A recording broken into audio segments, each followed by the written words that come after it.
Good morning. It's Monday, January 16th. Glad you jump-started the week with Top Story. Click the like and subscribe button below.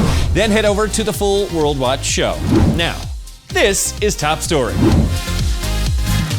Louisiana officials giving this elementary school a historical plaque for its role in desegregation.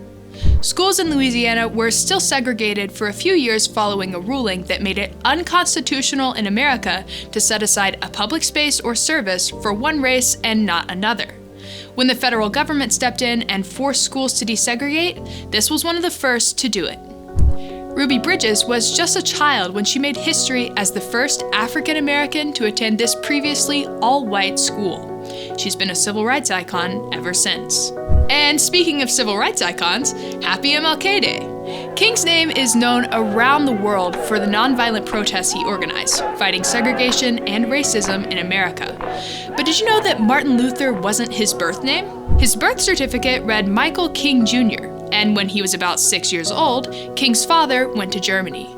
There, he learned about Martin Luther, one of the leaders behind the Protestant Reformation. His father was so inspired by Luther that he went home and changed both his and Michael Jr.'s name to Martin Luther.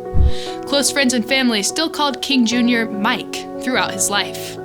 King is the only American other than George Washington to have his birthday honored by a national holiday. It's celebrated on the third Monday in January, and it wasn't easily established. Several senators tried to squash the idea for the holiday, and it actually took a little help from a pop star to win approval. Music legend Stevie Wonder put in a lot of work and lyrics for the holiday we celebrate today. He released a rewritten version of Happy Birthday to honor King and draw attention to the movement. The song was a smash hit. MLK Day was officially celebrated 5 years later with a concert. Wonder closed the show with a joyous Happy Birthday rendition. Having your own birthday song is one thing. Having a Nobel Prize is another. At 35, King Jr. became the youngest man to ever receive the Nobel Peace Prize for his nonviolent resistance against racism. This statue, called The Embrace, was unveiled last Friday. It's inspired by the scene of King hugging his wife Coretta after learning he won the award.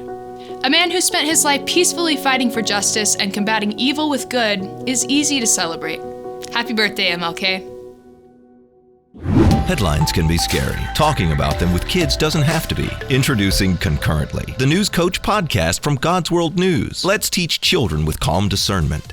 Remember, check out that full site. That's worldwatch.news/free video, where you'll be able to enjoy the program absolutely free for a week. Well, thanks for watching, everybody. I'm the Big Bash. Remember, whatever the news, the purpose of the Lord will stand.